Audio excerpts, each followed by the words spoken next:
Allez, je tire 200.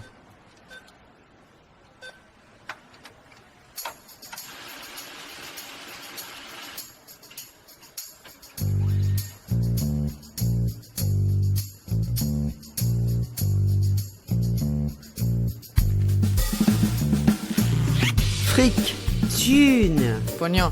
oseille, La moula. risby, Salaire. Honoraire. Prime. Pension de retraite. Livret A. héritage, Assurance vie. Impôt. Déduction. Investir. Bitcoin. Crédit. Intérêt. SCPI, Plan d'épargne action. PER. Travailler, se marier, se paxer, ou vivre en union libre, fonder une famille, épargner, acheter un appartement ou une maison. Autant d'étapes de la vie, mais aussi, trop souvent, d'occasions de s'appauvrir, voire de se faire avoir pour les femmes mal informées. Mais il n'est jamais trop tard pour se poser les bonnes questions sur sa situation financière et sur son patrimoine actuel ou à venir. Et tant qu'il en est encore temps, mettre en place des stratégies d'épargne et d'investissement pour éviter de se réveiller un jour complètement fauché, voire spolié. Bien sûr, l'argent concerne les hommes comme les femmes. Mais dans ce podcast, nous allons poser un regard spécifique de femmes, de mères, de filles sur l'argent. On ne vous racontera pas pour la énième fois l'histoire de l'émancipation économique des femmes. Vous avez déjà lu partout que les femmes ont attendu 1965 pour avoir le droit d'avoir un chéquier à leur nom. En revanche, si ce que vous raconte votre banquier vous paraît obscur ou complexe, ce podcast est fait pour vous. On ne vous conseillera jamais d'acheter tel ou tel produit financier.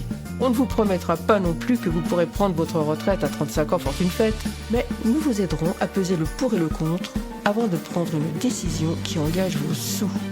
Je suis Corinne Goldberger, journaliste. Tous les 15 jours, avec Thierry Oyon, auteur de Les filles osons parler d'argent, nous répondons avec pédagogie et sans tabou aux questions que se posent les femmes de toute génération sur leur argent, avec nos expertes et nos experts. Comme le dit souvent Thierry, pensez d'abord à votre peau. Alors maintenant qu'on s'est dit tout ça, parlons cash les filles. Du 26 juillet au 11 août 2024 auront lieu les Jeux Olympiques à Paris. Déjà, les hôtels se remplissent très vite et affichent des prix indécents. 400% d'augmentation en moyenne au moment où je vous parle, soit 1 000 € la nuitée en moyenne. Et nous n'avons peut-être encore rien vu. La plupart des hôtels affichant complet ou n'ayant pas encore ouvert à la location, des touristes étrangers, sans doute beaucoup de Français de province, chercheront des chambres à louer en location saisonnière sur Airbnb, Abritel, Booking pour les plus connus. Une perspective qui donne des idées à de nombreuses Parisiennes et Franciliennes qui n'ont jamais loué leur appartement ou leur maison, mais commencent sérieusement à y songer. Car les prix affichés chez Airbnb, par exemple, font rêver d'un rendement rapide. Exemple, dans le 20e arrondissement, pourtant loin des beaux quartiers, les proprios demandent jusqu'à 500 € la nuitée à l'ouverture des Jeux Olympiques, déjà. Mais les visiteurs mettront-ils la main à la poche à ces prix-là ? Alors, les Jeux Olympiques, bonne affaire pour s'offrir un complément de revenus ou miroir aux alouettes ? En tout cas, parisienne ou pas, Jeux Olympiques ou pas, c'est le moment de bien comprendre le fonctionnement de la location saisonnière pour décider si on se lance ou pas l'été prochain. Et pour décrypter la location saisonnière, nous recevons aujourd'hui Élise Ripoche. Bonjour Élise. Bonjour. Et bonjour Thierry. Bonjour. Bonjour Léo à la technique.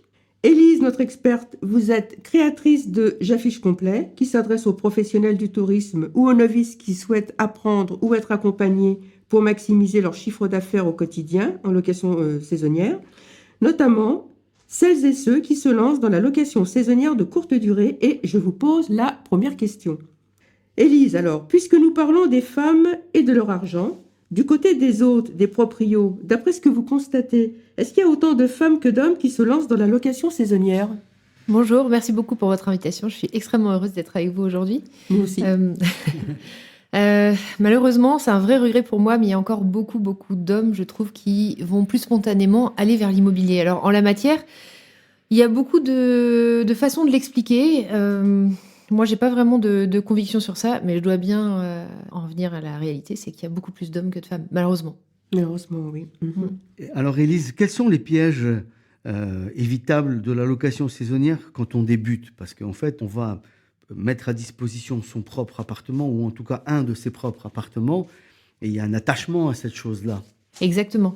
C'est vrai que les pièges dans lesquels on peut tomber au démarrage, c'est de se dire c'est simple. C'est simple, je vais mettre mon bien, c'est soigneusement décoré, enfin je prends soin et puis je sais faire du ménage. C'est vraiment J'ai nier. fait un peu de homestaging. Voilà, c'est ça. J'ai fait un peu d'homestaging, j'ai fait un peu d'achat chez Ikea récemment. Et du coup, c'est vraiment oublier le fait qu'aujourd'hui, la location saisonnière, même si ça semble simple, il y a une démarche professionnelle extrêmement forte qui est attendue des voyageurs. Aujourd'hui, un voyageur, il va plus tellement faire la différence entre réserver un bien sur Airbnb ou réserver une chambre d'hôtel. Ah oui, carrément. D'ailleurs, il oscille souvent entre les deux offres, selon ce qu'il trouve en termes de prix, en termes de localisation. On le voit très fort sur la plateforme de Booking.com, par exemple, qui fonctionne très bien en ce moment et qui, en fait, permet aux voyageurs d'osciller entre les deux offres parce que tout est mis ensemble et puis on choisit en fonction de ce qui nous semble le mieux. Donc, oublier qu'il faut avoir une vraie démarche professionnelle, c'est l'erreur la plus fréquente au début. Alors, une démarche professionnelle, qu'est-ce que ça veut dire? Oui. Pour aider les personnes qui nous écoutent à se dire, OK, concrètement, qu'est-ce que c'est? Alors, c'est avoir un appartement ou un bien le plus dépersonnalisé possible parce que quand on y habite, c'est sûr qu'il y a toutes nos affaires. Donc, il y a des personnes qui vont carrément se dire, quand je loue, je retire en fait tout un tas d'affaires que je vais mettre dans un endroit fermé, protégé aussi. Je retire toutes les photos de mariage, de bébés, Exactement. de mémés, de Exactement. papy. Je retire les cadeaux de fête des mères des enfants que je mets d'habitude Mon au-dessus de collier la en cheminée. nouilles. Voilà, exactement. Donc retirer tout ça, aussi accepter d'investir un peu dans le projet. Quand on veut mettre en courte durée, ça suppose par exemple de faire venir un photographe à la maison qui va nous coûter entre 100 à 150 euros, mais qui va permettre d'avoir vraiment des photos professionnelles, de sortir du lot et d'avoir une offre qui va attirer le voyageur, plutôt que des photos prises à l'iPhone, même si les iPhones sont très bons aujourd'hui, enfin l'iPhone ou au mobile quoi, mais même si la qualité est bonne, mais en fait on n'est pas photographe. Donc ça c'est des choses qui sont hyper importantes. Il faut accepter aussi le volet un petit peu technique, c'est-à-dire qu'on va devoir mettre une annonce sur les plateformes, il faut se pencher un peu sur le paramétrage de ces annonces-là, et puis ne pas se comporter comme un bleu, on pourrait dire au démarrage. On peut avoir la tendance de se dire, bon, je veux juste mettre un peu de beurre dans les épinards, donc même si ça part pas trop cher, c'est pas si grave. En fait, en bradant les prix, c'est préjudiciable pour tout le monde. Donc il faut vraiment prendre le soin de se dire quel est le potentiel financier de mon bien à ce moment-là, et non, je vais pas brader les prix, parce que ça fait partie des erreurs sur lesquelles on va passer à côté d'argent, et en plus, on cause du préjudice au marché tout entier. Et Élise, quid des services? Parce qu'il m'est arrivé de voyager un peu partout dans le monde et quand on arrive à l'hôtel, on demande aux gens où sont les musées, où sont les restos sympas, où sont les endroits dans lesquels on a envie de passer du temps. Comment vous éduquez vos clients, ceux qui veulent faire de la location saisonnière, pardon? Non, et c'est une excellente question. C'est vrai qu'on recommande aujourd'hui, en bonne pratique, d'avoir ce qu'on appelle un livret d'accueil. Aujourd'hui, historiquement, on se disait de la location saisonnière, il faut que j'accueille les voyageurs, parce que c'est ce qu'ils attendent, en effet, pour ces raisons-là notamment, pour avoir les bonnes adresses, etc. On remarque que post-pandémie, voilà, les goûts ont beaucoup changé sur ça. Les gens préfèrent avoir une arrivée autonome, ils sont moins stressés sur l'horaire, et le souhait des voyageurs a changé sur ça, avec les serrures connectées notamment. Donc, pour pouvoir avoir cette même qualité d'accueil, on recommande maintenant d'avoir ce qu'on appelle des livrets d'accueil. Alors, la version ancienne, c'est le papier sur la table. La version nouvelle sont des systèmes de livres digitaux il y a différentes sociétés qui proposent ça et qui vont permettre de donner toutes les adresses. Et ça, en effet, ça fait partie des erreurs qu'on peut faire, de ne pas soigner aussi l'accueil, malgré le fait que ce soit un accueil autonome. C'est important de soigner l'accueil, ouais. Alors, est-ce qu'on peut, je tiens bien compte de ce que vous venez déjà de nous expliquer, mais est-ce qu'on peut s'improviser autant de location saisonnière, se dire par exemple, c'est le moment ou jamais, il y a les Jeux Olympiques. Est-ce qu'on peut s'improviser autant en location saisonnière ou est-ce que ça demande des connaissances préalables, tous azimuts? Alors, c'est vrai que ça ne demande pas forcément des connaissances en amont qui seraient rédhibitoires pour se lancer. Par contre, il faut faire l'exercice de se renseigner dès lors qu'on veut entamer le projet. C'est comme tout projet professionnel ou semi-professionnel où il faut vraiment se renseigner. Alors, les aspects qui sont importants, c'est déjà prendre conseil sur la partie fiscale et légale, selon la ville sur laquelle on exploite. C'est vraiment hyper important de s'assurer qu'on est dans la légalité, qu'on a le droit d'exploiter. On le sait tous, à Paris, c'est quand même extrêmement contraint. Il y a aussi la partie assurance, en effet, sur laquelle il faut se couvrir. Et je crois qu'on aura peut-être, si vous souhaitez l'occasion d'en reparler pendant notre échange, mais c'est quelque chose qui est très important en cas de pépin. Par ailleurs, il y a aussi un point sur lequel il faut se pencher. Ça corrobore pas mal avec cette démarche professionnelle, mais il ne faut pas négliger l'aspect ménage. On peut se dire, bon, je fais du ménage chez moi, je sais bien comment on lave un appartement, quoi.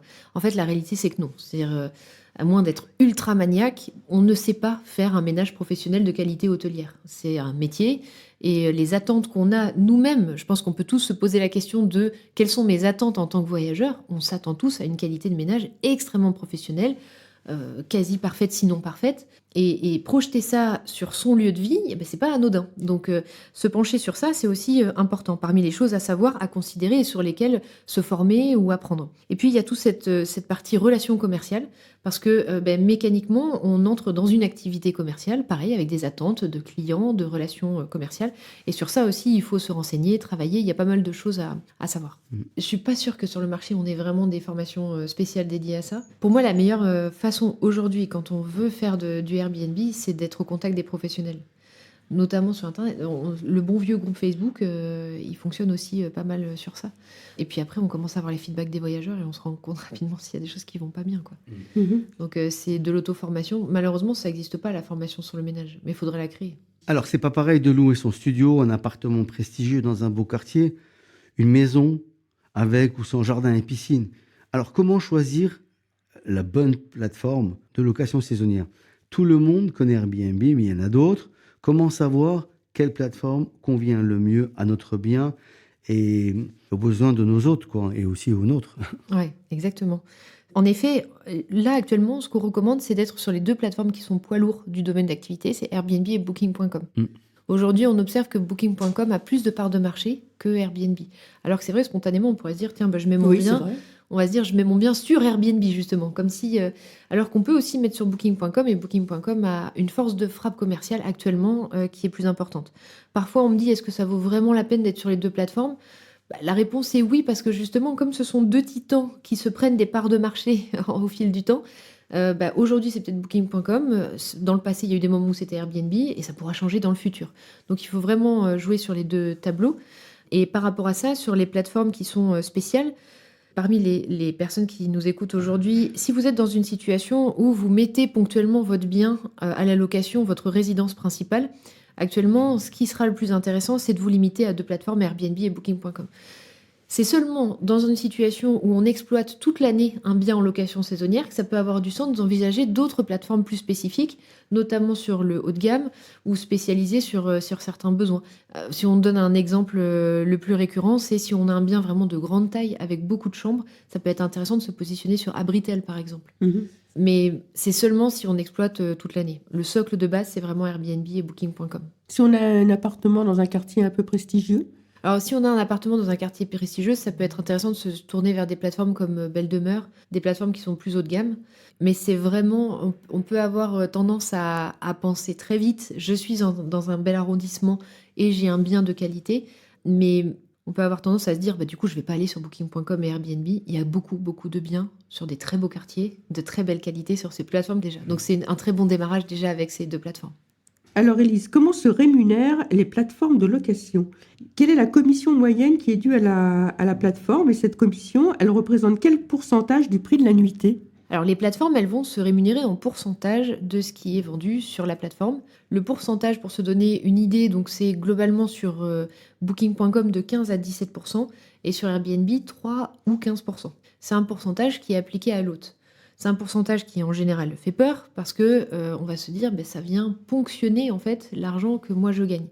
Dans les faits, nous, ce qu'on recommande, c'est qu'en fait, il y ait, quand on fait varier son prix à la location, qu'on applique une majoration quand ça part vers les plateformes pour prendre en compte cette commission-là. C'est-à-dire qu'on va majorer son prix pour considérer ces frais en fait qui vont être occasionnés. Alors, il y a des plateformes qui offrent des services de conciergerie, des remises de clés, des ménages, des changements de draps. J'imagine que cela augmente beaucoup le coût de la rémunération due à la plateforme. Oui, alors c'est vrai que si on se fait aider d'une conciergerie, ça va augmenter les frais qui sont occasionnés par l'activité. Les conciergeries, en général, elles vont prendre entre 20 à 25%. Vous voulez dire qu'ils s'ajoutent à la commission dont on a déjà parlé? Exactement. Alors après, au début, c'est vrai, et je comprends tout à fait, on peut se dire, oh là là, c'est vraiment des sommes astronomiques. Maintenant, le temps que prend l'exploitation en location saisonnière, il est vraiment énorme.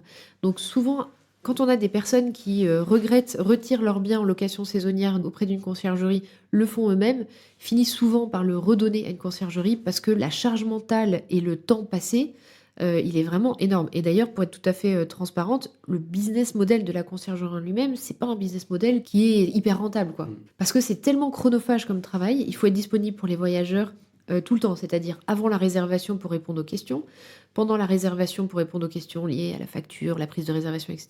Pendant leur séjour, j'arrive pas à allumer la plaque, j'arrive pas à ouvrir la serrure connectée. Enfin, c'est vraiment massif comme travail. Et par rapport à ça, du coup, malgré ça, parce que c'est aussi l'inquiétude qu'on peut avoir, de se dire, en fait, je paie Airbnb, je paie la conciergerie, bon, en fait, ça vaut pas la peine de mettre mon bien sur Airbnb. Et on n'a pas encore parlé de la fiscalité. Et on n'a pas encore parlé de payer l'État. Qu'est-ce qu'il nous reste dans la poche? Voilà, exactement. Et du coup, en réalité, si, malgré tout, on a beaucoup de situations sur lesquelles... Alors évidemment, il y a des cas sur lesquels ça n'est plus rentable, mais il y a beaucoup de cas sur lesquels ça reste rentable de pouvoir exploiter en courte durée en payant une conciergerie. Puisqu'on est en train de parler de la rentabilité de ce type de solution, et puisque ça, c'est un sujet qui m'intéresse énormément, Vous aussi, je hein. mets mon appartement en location, mais il n'est pas loué 100% du temps. Il est loué 10 jours, 15 jours dans le mois, quoi.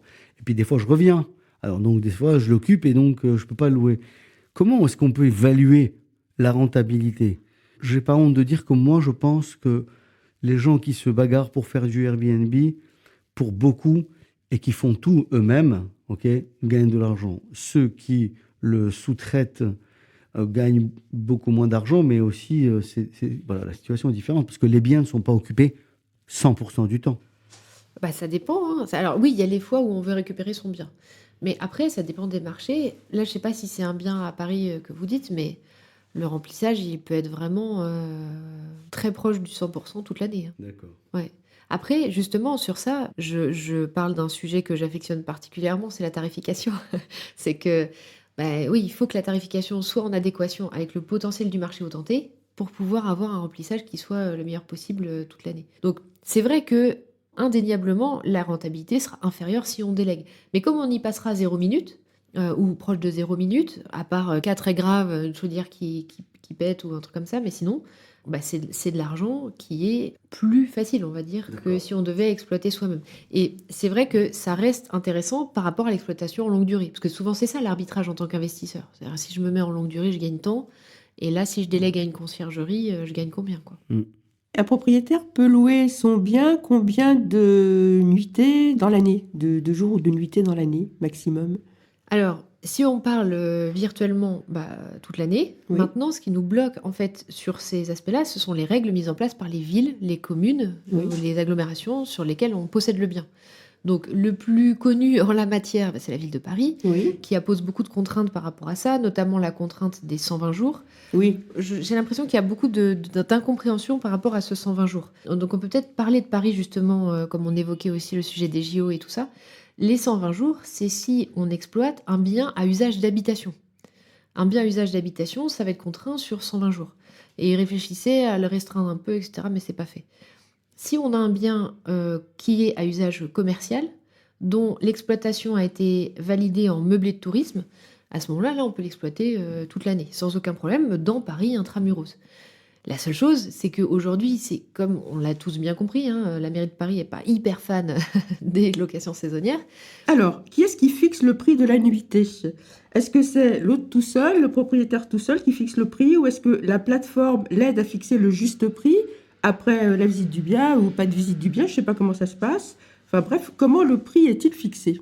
Alors aujourd'hui, sur les plateformes, il n'y a pas forcément de visite du bien qui est prise en charge. La seule chose qu'on peut avoir, c'est Booking.com qui va s'assurer de vérifier que le bien existe vraiment ou que l'établissement existe vraiment. Soit par l'envoi d'un courrier, simplement, et dans ce courrier, il y a un code et il faut le mettre sur la plateforme, soit par le fait de tourner une vidéo en fait à l'intérieur du bien. Et donc, il n'y a pas d'aide à la tarification à proprement parler suite à une visite. Airbnb va quand même mettre en place un système de tarification dynamique qui propose à l'hôte, sur lequel on va lui dire il faut quand même indiquer un prix de base qu'on souhaite sur le bien, et le système va faire fluctuer ce prix de base selon le temps et selon justement les fameuses méthodes de tarification dynamique qu'il faut mettre en place en location saisonnière. Cet algorithme-là, il est bien, mais ce qu'on remarque avec le temps, c'est que cet algorithme, il ne travaille pas pour l'hôte. Cet algorithme, il travaille pour garantir la promesse d'Airbnb, qui est de proposer des logements à prix attractifs toute l'année aux voyageurs. Donc sur ça, c'est pas forcément recommandé d'utiliser cet algorithme tarifaire. Mais qu'est-ce qui décide de l'utiliser ou pas? Alors, on peut cliquer l'option ou la décliquer. Donc comme ça, on peut le retirer si on le souhaite. Comme c'est un peu un faux ami, quoi. Donc, quand on se dit ça, la question qui suit, c'est OK, mais comment je détermine mon prix alors sur ça? Donc, c'est l'autre qui est en charge de déterminer son prix.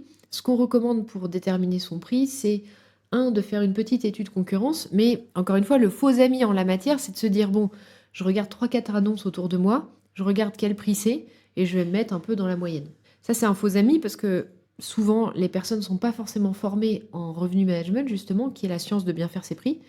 Donc, s'ils se trompent, on va se tromper avec eux. Donc, on peut faire cette étude concurrence, mais ce qui vraiment va être la référence en la matière, ça va être de regarder des données de marché.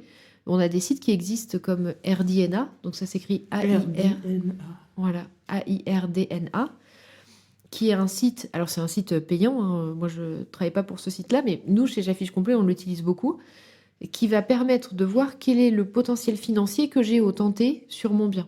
Et c'est avec ça qu'on peut, du coup, déterminer des tarifications qui sont cohérentes. Et il y a sur ça des principes de base qui sont ne pas mettre le même prix tout le temps, il faut décliner ses prix selon le niveau de demande attendu. Bon, il y a plein d'autres leviers, mais voilà, je pourrais en parler pendant à peu près 8 heures sans discontinuer. Donc Mais alors donc, du coup, c'est vous qui accompagnez ces gens pour les aider à comprendre le bon pricing, ou alors il faut qu'ils se lancent tout seuls parce que vous apprenez aux novices de la location saisonnière à augmenter la rentabilité. Quels conseils pouvez-vous donner à celles qui ont envie de se lancer et qui ont commencé et sont déçues par les revenus qu'elles tirent de la location meublée? oui, alors c'est vrai qu'il y a plusieurs points qui peuvent aider les personnes qui sont déçues du chiffre d'affaires qu'ils obtiennent. Il y a le premier point, ce fameux point de décliner les prix selon la période, parce que c'est vrai qu'on remarque que souvent, c'est pas forcément fait. Décliner les prix selon la période, c'est quoi? C'est de se dire, notamment sur les données du marché, quand est-ce qu'il y a une forte demande dans ma ville et quand est-ce qu'il y a peu de demande? Quand il y a une forte demande, il faut que j'augmente les prix. Quand il y a peu de demande, il y a fort à parier qu'il faille les baisser pour pouvoir capter les réservations chez soi. Mais il n'y a pas que ça. Il y a aussi le fait de décliner, par exemple, les durées de séjour minimum qu'on va autoriser. La plateforme, elle nous permet de dire, moi, je n'accepte des séjours que de 2 nuits minimum, ou de 3 nuits minimum, 4 nuits minimum. Ça peut faire peur, parce qu'on se dit, attends, ça veut dire que si je mets 3 nuits minimum, quelqu'un qui veut séjourner 2 nuits, il va pas voir mon annonce. De prime abord, on pourrait se dire, c'est dommage, parce que je passe à côté d'une vente. Là où, en fait, c'est vertueux, c'est quand on le met en place sur des périodes de forte demande. Parce que sur les périodes de forte demande, il y a beaucoup de demandes par rapport à l'offre disponible. Et donc, plus j'ai des longs séjours, plus c'est pour moi de la tranquillité. Et plus, en plus, j'ai des chances d'avoir un remplissage le plus haut possible. Parce que je vais avoir très peu de trous, en fait, entre les séjours. J'ai des séjours qui sont plus longs. Et je me donne beaucoup plus de chances de finir à 100% de remplissage de mon bien sur cette période-là. Donc ça, ce sont des pratiques à mettre en place qui vont vraiment changer la donne sur la performance financière de l'activité. On a aussi le travail des conditions d'annulation. Ce qu'on remarque, c'est que fréquemment, quand on s'inscrit sur la plateforme, les autres débutants, on va dire, vont oublier de changer leurs conditions d'annulation. Et ça peut être assez préjudiciable parce que de base, on nous met en flexible, c'est-à-dire annulable, remboursable jusqu'à 1 jour avant l'arrivée. Oui. Nous, on recommande C'est plutôt, gérable. c'est ça. Et s'il y a une annulation, on prend le risque vraiment de ne pas retrouver preneur pour notre logement. On recommande plutôt, nous, d'être annulable à 5 jours avant l'arrivée, ce qui permet d'avoir un peu plus de temps pour pouvoir relouer. Et puis, un autre point qui peut aider aussi les personnes qui nous écoutent, c'est de ne pas céder aux sirènes des plateformes. Pourquoi je dis ça? Parce que les plateformes, il ne faut pas oublier qu'elles sont, par rapport à l'hôte, ce sont des commerciaux. C'est-à-dire qu'en tant qu'hôte, on peut souscrire à des produits, entre guillemets. Des produits, c'est quoi? C'est par exemple avoir une meilleure position dans les résultats de recherche en échange d'une commission plus importante. Ah oui. Ils vont aussi nous inciter à mettre des promotions. Des promotions quand le voyageur utilise le mobile. Des promotions selon le pays du voyageur. Tout un tas de dispositifs comme ça qui sont pris un à un, super vertueux quand ils sont utilisés à bon escient sur la bonne période et un bien qui est vraiment en difficulté. Mais parfois, j'entends des personnes qui me disent moi, j'accepte tout parce que comme ça, j'ai plus de chances de fonctionner. C'est un faux ami, vraiment. C'est-à-dire que n'utilisez ça qu'à bon escient. Et même si on se dit je n'utilise rien et je refuse tout, c'est pas pour ça qu'on va pas du tout fonctionner sur la plateforme. Donc, il faut qu'on évite de céder aux sirènes. Parce que c'est des coûts qui s'ajoutent, tout ça, finalement. Exactement, ce sont des coûts qui s'ajoutent. Et dans tout un tas de situations, on aurait pu tout à fait performer sans ça.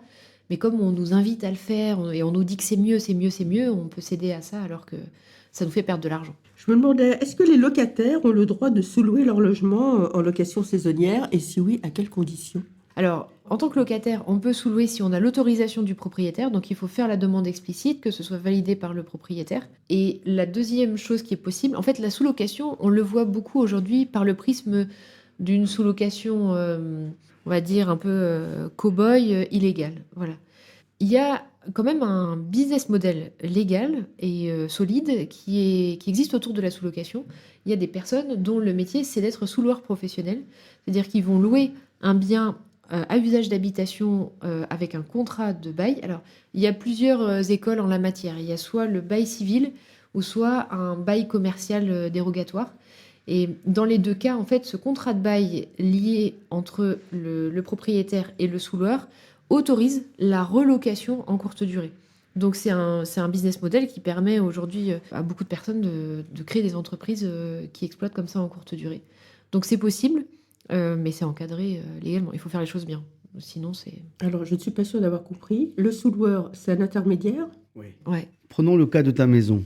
Tu vas me la louer, mais tu vas m'accepter que je la sous-loue avec un papier. Et là, on est dans un bail civil. Je vais la louer à Élise, et donc dans ces cas-là, elle a de ma part un bail, et moi j'ai de ta part un bail. Bon, alors Élise, quelle est la rentabilité brute moyenne de la location saisonnière? Si je veux rentabiliser ma résidence principale achetée à crédit, est-ce que c'est vraiment un bon complément de revenu de la louer les moments où je ne suis pas là? Alors, la rentabilité brute qu'on peut espérer sur un projet en location saisonnière, c'est souvent supérieur à 10% de rentabilité brute, donc c'est des belles rentabilités. Ça peut aller très très haut. Maintenant, peut-être le point qu'il faut qu'on partage pour les personnes qui souhaitent investir et qui nous écoutent, le point de vigilance le plus important quand on souhaite investir, c'est de s'assurer qu'on a quand même une rentabilité en longue durée, qu'en fait, lors de l'investissement, que la rentabilité ne repose pas que sur la courte durée. Par exemple, un projet qui, en longue durée, me coûte de l'argent tous les mois, mais grâce à la courte durée, je peux avoir un projet rentable, n'est pas un bon projet dans lequel investir. Parce que on sait qu'en courte durée, on peut avoir des changements de règles, des municipalités, etc.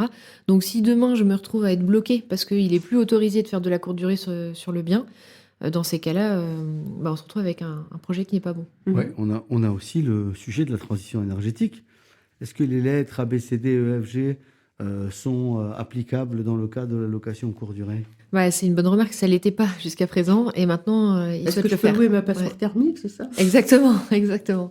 Jusqu'à présent, ça ne l'était pas, et maintenant, ils souhaitent le faire. Donc c'est vrai que tout ça sont des points de vigilance. Donc il faut avoir un projet immobilier qui va avoir la flexibilité d'être rentable, quel que soit le scénario. Après, est-ce que je peux rentabiliser ma résidence principale achetée à crédit avec ce complément de revenu? Dans beaucoup de cas, c'est le cas. C'est-à-dire que, alors ça dépend de la configuration du bien, mais on a des personnes qui vont intégralement acheter leur résidence principale en pensant à l'exploitation en courte durée d'une partie du bien, d'une partie de l'appartement. Donc oui, c'est possible. C'est possible. Oui. Mais encore une fois, ça nécessite des calculs soigneux. Et ça nécessite d'évaluer, est-ce qu'on est prêt à y mettre du temps ou pas? Les plus grosses rentabilités, elles viennent toujours avec le fait d'y engager du temps, parce qu'on a moins de charges. Donc il faut faire les calculs avec les coûts qu'on va avoir, notamment avec la conciergerie. Alors, Élise, une question sur le revenu moyen. Quel est le revenu moyen net d'une location saisonnière, ce qui reste vraiment dans la poche? Alors ça, c'est une question qu'on se pose souvent. C'est même la toute première question qu'on va se poser. Combien je peux espérer en chiffre d'affaires avec ma location saisonnière? Alors, donner un chiffre, ce serait quasiment mentir, parce que c'est vrai que ça dépend de la localisation, ça dépend du type de bien, ça dépend aussi du niveau de gamme, entre guillemets, du bien. Est-ce que j'ai une décoration qui est un petit peu dans son jus, que j'ai pas changé depuis de nombreuses années, ou est-ce que je viens de faire des travaux cette année, quoi? Dans tous ces cas-là... Et aussi le nombre de jours où la résidence est disponible à la location. Oui, alors c'est vrai qu'on peut avoir un effet ancienneté, c'est-à-dire qu'une annonce qui est souvent présentée, elle va mieux fonctionner, il y a des avis positifs, donc ça peut booster en effet la performance et donc l'espérance de gain avec le temps. Du coup, pour répondre à cette question, la première solution gratuite, c'est de se référer aux données qu'on peut avoir des offices du tourisme dans sa ville ou des chambres de commerce, par exemple, qui peuvent donner un certain volet d'information. C'est une information qui est intéressante, qui arrive souvent assez tardivement, parce que du coup, on a souvent l'année dernière hyper tard. Mais c'est une information qui a l'avantage d'être gratuite. Après, si on souhaite aller plus loin et être vraiment sûr de l'espérance de gain qu'on va avoir, c'est de nouveau de se référer aux données de marché, des informations qui nous permettent de se dire ce type de bien, avec ce niveau de gamme dans ma ville, ça permet de générer une fourchette de temps à temps de chiffre d'affaires. Et des sites comme je disais tout à l'heure, RDNA, je peux en citer d'autres aussi. D'ailleurs, il y a Transparent, All the Rooms. C'est des sites qui vont permettre de répondre précisément à cette question et de faire des vrais calculs pour se lancer dans un projet qui parfois peut coûter un peu d'argent. Donc c'est important de bien faire ces calculs. Élise, que faut-il savoir en gros sur la fiscalité des locations saisonnières à déclarer comme bénéfices industriels et commerciaux? Les impôts représentent quel pourcentage du prix de la nuitée? Et puis, il y a ce sujet aussi des amortissements, parce qu'il y a de l'amortissement. Quand on parle de location au meublé, il y a des sujets d'amortissement. Et bien sûr, tous les coûts relatifs à la gestion, parce qu'il faut, dès lors qu'on a une organisation un peu substantielle, il faut un cabinet comptable, il faut un expert comptable. Oui, tout à fait. C'est vrai que le sujet de la fiscalité, il n'est pas à éluder dans ce projet-là. Peut-être le point le plus important, c'est vraiment de se dire que c'est un sujet sur lequel on va avoir besoin d'un accompagnement professionnel avec un avocat fiscaliste, parce que ça dépend de chacune des situations. Ça dépend de comment on possède le bien. Est-ce que je le possède en propre? Est-ce que je le possède en SCI? Est-ce que cette SCI est imposée sur les revenus? Est-ce qu'elle est imposée sur l'impôt des sociétés? Quelle est ma situation familiale aussi, personnelle? Il y a vraiment un nombre de paramètres qui est énorme et qui doit être vu de façon totalement personnalisée. Donc ça, c'est hyper important de se référer à un avocat fiscaliste, à un expert comptable qui va pouvoir nous accompagner sur, en effet, les abattements, les déductions, etc.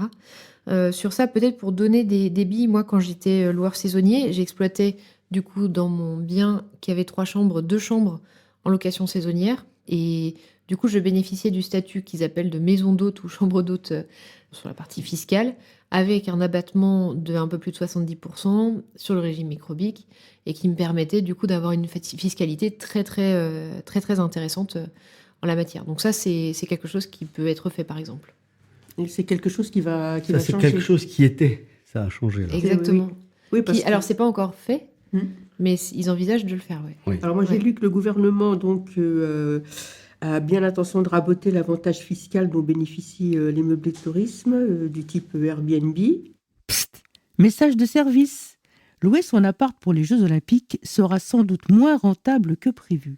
Depuis la réalisation de cet épisode, les députés se sont attaqués aux abattements trop généreux pour les propriétaires.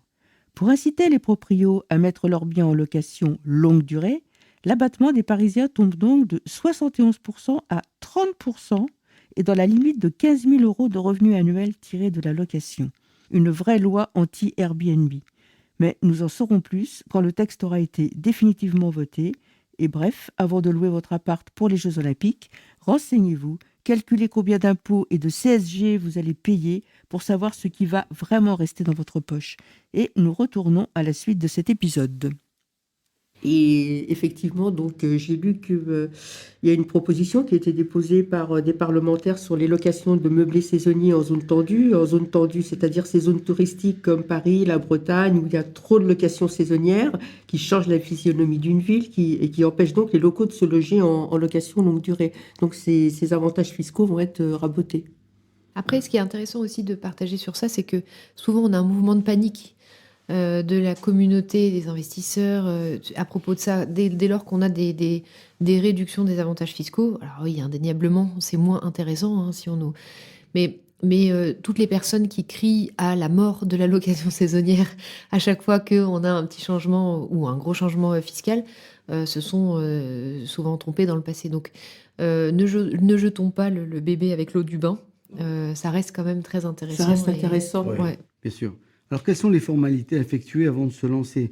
Si on loue sa résidence principale ou bien si on loue sa résidence secondaire, il faut aller voir qui pour faire quoi, déclarer ça comment? Alors, la règle unique valable pour toutes les communes, c'est vraiment de se rapprocher de sa mairie. La plupart du temps, il faut se faire enregistrer. Il y a encore des communes sur lesquelles il n'y a pas forcément nécessité d'avoir un numéro d'enregistrement. Souvent, les plateformes vont nous le demander, quoi qu'il arrive, ce fameux numéro d'enregistrement. Donc ça veut dire que dès que j'ai décidé, par exemple, que pour la première fois, je vais louer pour les Jeux Olympiques, il faut que j'aille me faire enregistrer à la mairie de Paris. Exactement. D'accord. Alors sur la mairie de Paris, c'est... Oui, Un numéro de registre de commerce, normalement.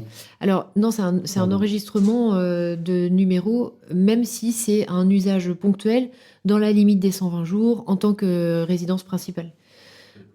Mais selon les communes, c'est vraiment important de se rapprocher, quoi qu'il arrive, de sa mairie, parce qu'il y a des besoins qui peuvent être différents. Par exemple, moi, à Malakoff, et d'ailleurs, j'ai pas eu le droit, du coup, pour un T4 à Malakoff, donc proche Paris, pour l'exploiter en courte durée, la mairie m'a demandé un document de la copropriété qui valide la courte durée. Donc j'ai fait toutes les procédures et ça n'a pas été accepté. Ah oui, la copropriété a dit non, non, non, non. C'est non. ça, la On ne copropriété. peut pas être embêté par les voyageurs. Exactement, mais c'est la première fois et je m'attendais pas du tout à ce qu'on me demande ça à Malakoff. Et même quand j'en parle avec mes amis investisseurs, c'est la première fois qu'ils entendaient le fait qu'une mairie demande un document de la copropriété. Donc il peut y avoir parfois des demandes spécifiques comme celle-ci. Il faut se rapprocher de sa mairie pour savoir. Je me demandais quand est-ce que les autres sont payés par la plateforme. Est-ce qu'ils sont payés dès la transaction conclue sur le site? Alors, sur Airbnb, on est payé juste après l'arrivée du voyageur, enfin, un jour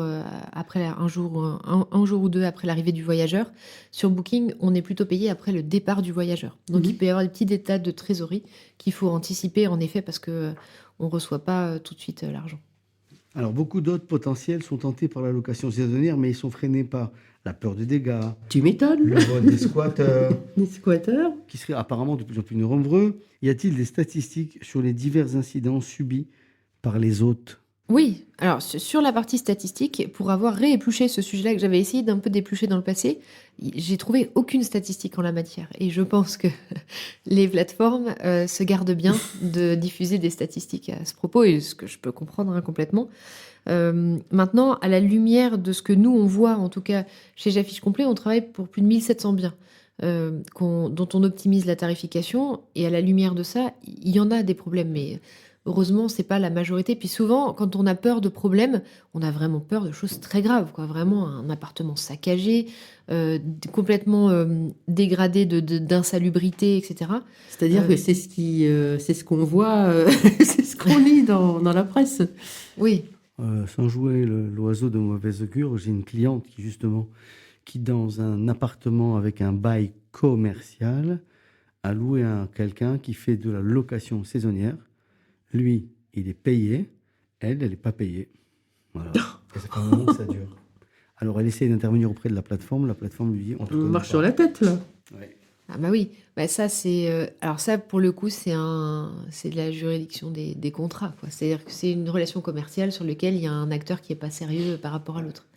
Mais c'est vrai que sur les dégradations qui pourraient être occasionnées par les voyageurs, la peur est plus grosse que la réalité. Et c'est vrai qu'on n'a pas de statistiques en la matière parce que les plateformes communiquent pas sur ça. Élise, quelle assurance faut-il avoir en cas quand même de dégâts faits par les voyageurs? Et est-ce qu'on peut être remboursé des dégâts commis par ces voyageurs? Alors, en tant que propriétaire, il faut être assuré, hein, comme on le serait quoi qu'il arrive sur l'exploitation d'un bien, même en longue durée. Il y a certains assureurs qui peuvent prendre en charge l'exploitation Airbnb. Et pourquoi je dis prendre en charge spécifiquement l'exploitation Airbnb? Parce qu'ils peuvent prendre en charge les pertes d'exploitation en cas de dégâts, même de dégâts des eaux, etc. C'est pas tous les assureurs, mais ça peut arriver. Maintenant, on a quand même d'autres protections qui sont possibles en cas de dégradation. Sur booking.com, on peut mettre une caution, par exemple, qui sera ponctionnée en cas de dégradation. Il faut faire valoir le coût de la dégradation et Booking va utiliser cette caution pour nous rembourser. On a sur Airbnb quelque chose qui prend en charge des sommes plus importantes, c'est AirCover. C'est le système d'assurance d'Airbnb. Alors, ça a l'avantage que personne n'ait besoin de payer, parce que le voyageur, du coup, il ne paye pas. On ne peut pas demander, du coup, de caution sur Airbnb. Mais en cas de problème, on peut faire valoir ça auprès d'Airbnb qui va rembourser avec cette assurance AirCover les préjudices. Et ils l'ont étendu il y a un peu moins d'un an. Donc ça va plus loin, ça va même jusqu'à des dégradations liées aux animaux de compagnie, ce qui n'était pas le cas avant. Ça va même aussi jusqu'à des dégradations liées au ménage. Par exemple, un bien qui aurait été restitué vraiment très sale et qui occasionne des heures de ménage additionnelles, ça peut être pris en charge. Si on veut aller plus loin sur ça, on peut s'adosser de certaines solutions qui existent comme Sweekly, c'est une solution de caution. Sweekly? Voilà, c'est ça. Et ça s'écrit SWIKLY. Et ça permet en fait d'être assuré.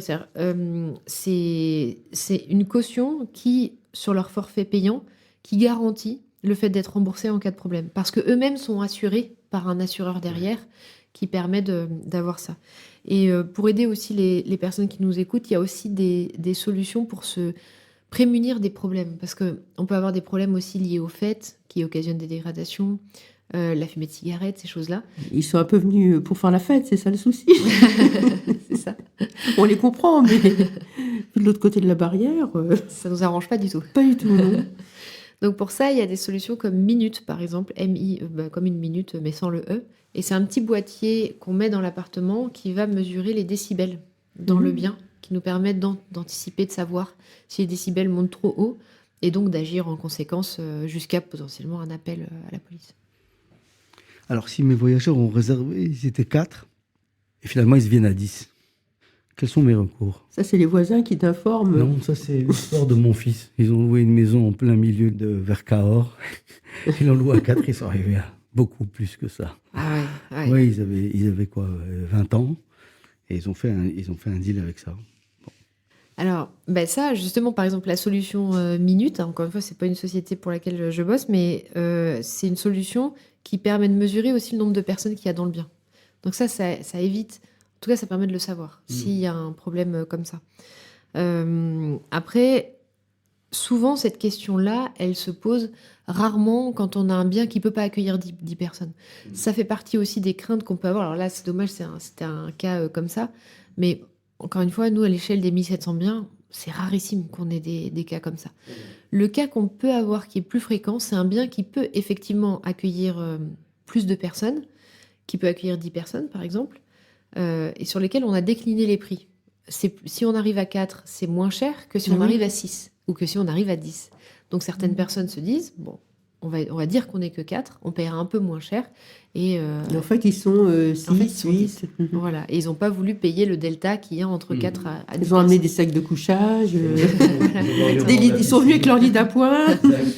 Comme ce sont des biens qui peuvent accueillir 10 personnes, il y a les solutions de literie, mais ils n'ont pas payé pour ça. Ils n'ont pas payé pour ça. Dans ces cas-là, ce qu'on peut recommander, c'est de coquins.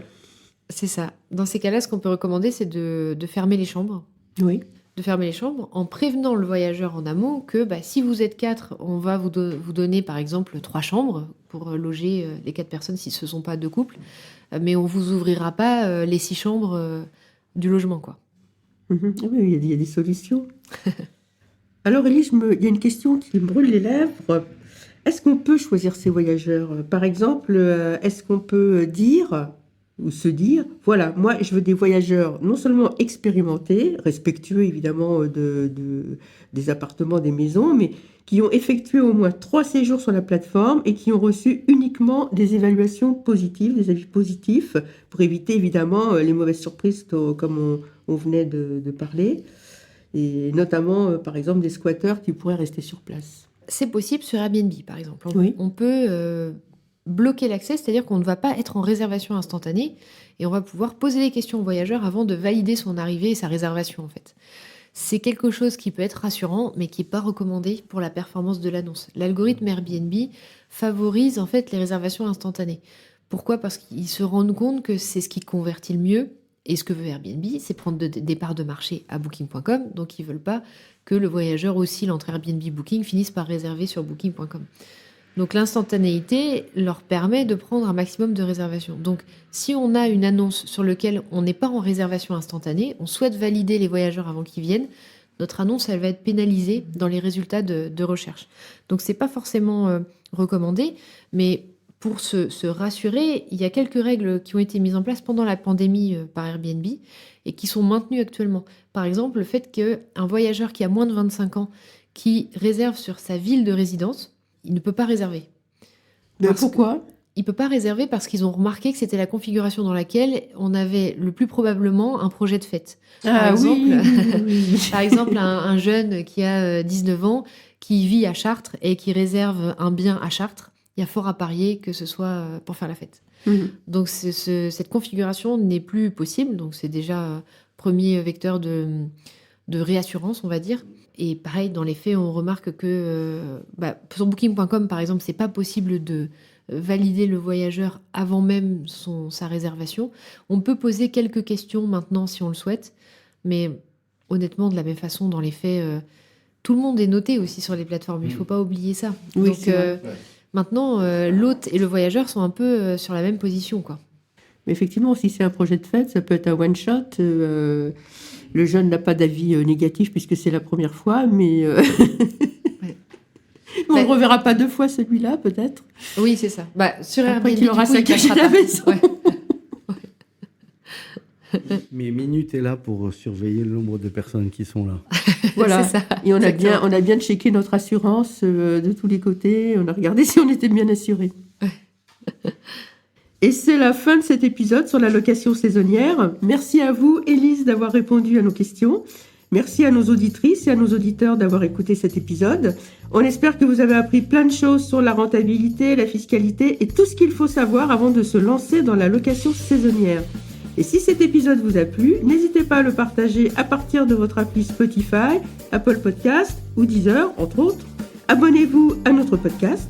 Parlez-en à vos copines, vos sœurs, vos cousines, vos collègues, votre fille, votre mère, votre grand-mère. N'hésitez pas à nous laisser des commentaires et des étoiles. Vous pouvez aussi retrouver les conseils de Thierry dans les livres qu'il a coécrits, Les filles osons parler argent chez Luno et aussi L'argent au féminin aux éditions Ellipse. Vous pouvez également nous contacter via LinkedIn et par notre compte Instagram Argent Parlons Cash les filles. Et on vous dit à bientôt pour un nouvel épisode de Argent Parlons Cash les filles. À bientôt.